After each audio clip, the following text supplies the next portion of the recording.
कर्मचारी आहे संजय गांधी सावनबाग योजना कारण आता तुम्ही 2 मिनिटं देऊ शकाल की नाही तर थांबतो अध्यक्ष मला 2-3 मिनिटं देऊ शकाल ना। संजय गांधी निराधार योजना कोणाच्या सुपीक डोक्यात आलं आता म्हणाले ऑनलाईन करावं करा ना केलंच पाहिजे पण ऑनलाईन करताना मी चंद्रपूरचे आकडे देतो काय झालं नोव्हेंबर नंतर पैसेच नाही कारण काय तर आता अध्यक्ष महाराज 88,655 पैकी जानेवारी मध्ये ऑनलाईन फक्त 56,000 सक्सेस झालं। कोणासाठी ही योजना निराधार विधवा परित्यक्त्या घटस्फोटिता यांच्यासाठी ही योजना आहे अजून 56,422 लोकांची नाही।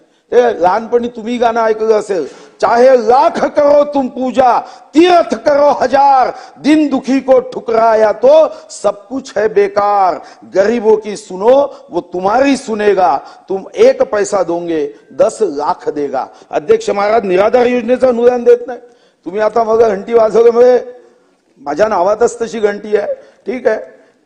वैधानिक विकास मंडळ का होत नाही अध्यक्ष महाराज मी पत्र घेतलं अध्यक्ष महाराज या पत्रामध्ये वैधानिक विकास मंडळ मध्ये विदर्भ म्हणजे वसाहत आहे का आमची अध्यक्ष महाराज तुम्ही विदर्भामध्ये जो विभाजित निधी आणि त्याच्यावर आता वैधानिक विकास मंडळच नाही।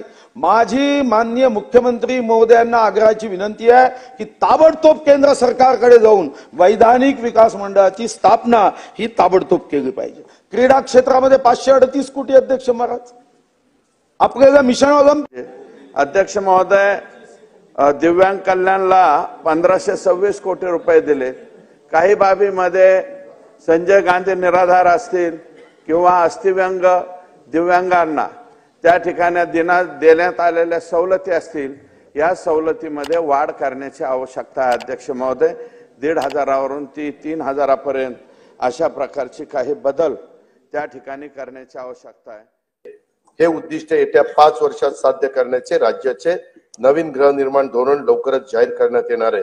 राज्यात प्रधानमंत्री आवास योजना पीएम जनमन या केंद्र पुरस्कृत तर रमाई आवास शबरी आवास आदिम आवास पारधी आवास अटल बांधकाम कामगार वसाहत यशवंतराव चव्हाण मुक्त वसाहत पुण्यश्लोक अहिल्यादेवी होळकर आवास मोदी आवास तसेच धर्मवीर आनंद दिघे घरकुल या योजना राबवण्यात येत आहेत।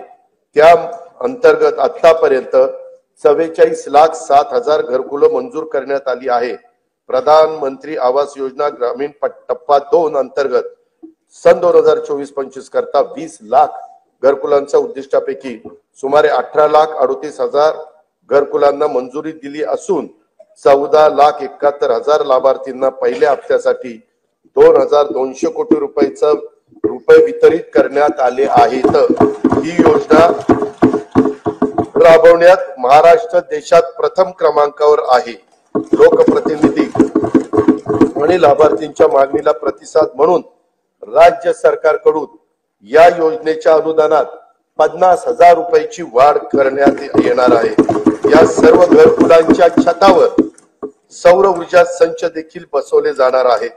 प्रधानमंत्री आवास योजना शहरी 1 अंतर्गत 4,42,748 घरकुलं मंजूर असून त्यापैकी 2,08,304 घरकुलांचे बांधकाम हे पूर्ण झाले आहे।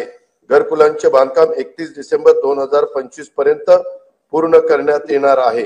प्रधानमंत्री आवास योजना शहरी 2.0 अंतर्गत पुढील 5 वर्षासाठी 5 लाख घरकुलांचे उद्दिष्ट असून त्यासाठी 8,100 कोटी रुपयाचा निधी उपलब्ध करून देण्यात येणार आहे। नाविन्यपूर्ण बांधकाम तंत्रज्ञानाचा वापर हरित इमारती आणि सौर प्रणालीच्या वापरासाठी अधिक